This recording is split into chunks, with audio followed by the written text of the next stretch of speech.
It's been absolutely beautiful here. I'm so relaxed, I almost hate to leave.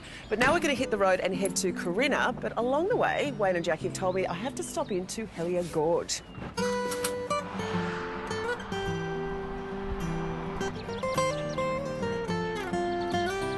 I can't resist stopping and saying hello to this rather large and dark-eyed creature. Look at you! Come here! Hello! Come here! Oh, hi! Come on! I'm in love with him. After driving through lush farmland, we arrive at the spectacular Helier Gorge, a great place to stretch the legs and get some fresh air.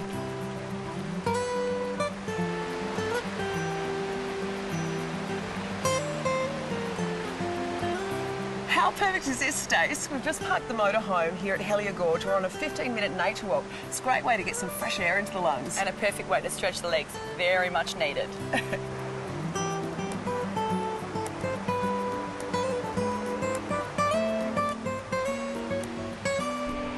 From the gorge, we make our way to the historic mining town of Waratah.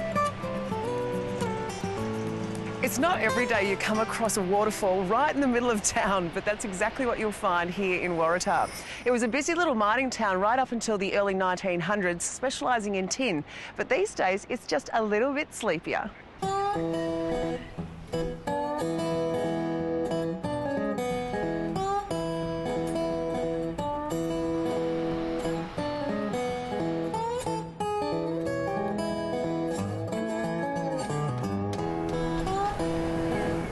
Seems like this holiday has been full of tin, doesn't it? Like tin sheds, tin roofs, tin miners' cottages, rusted tin, painted tin. From Waratah, we continue to the eco-friendly Corinna. Nestled on the banks of the Pieman River, this former mining town is now sustained almost entirely by solar power and rainwater. We decide to take a laid-back cruise on the classic hue and pine-built Arcadia 2, where Captain Norm tells us some of the river's very interesting folklore. Now, this river itself used to be called something other than the Pieman River. Yes, it was the Retreat River originally, but there's a story about it being the Pieman.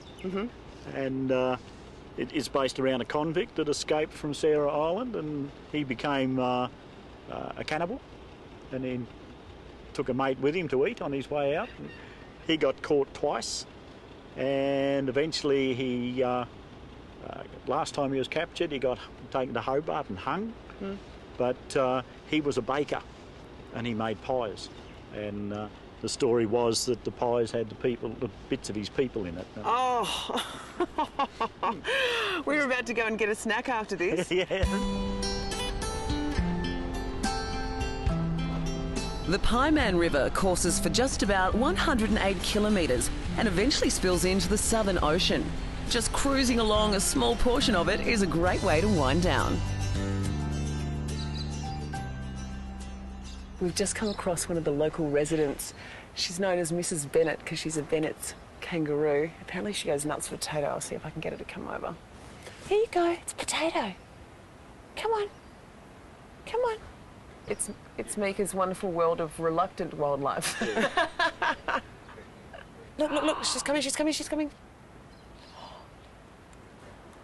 Oh. Look at her cute little face.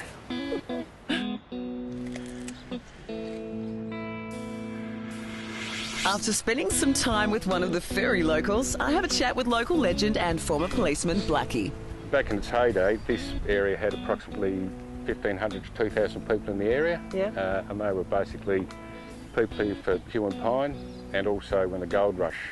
And then all the piners and the gold miners left, and what was left then? The actual area of Corinna went from a population of around about 2,000 plus in the area, and overnight it went basically down to a population of 1. Okay, if you had to tell someone what makes Corinna unique and a great place to come visit, what would you say? It's got to be the peace and quiet. The trees, the bush, and the fact that mobile phones don't work, so that's got to be a bonus. I'm getting used to that, but I'm learning to love it.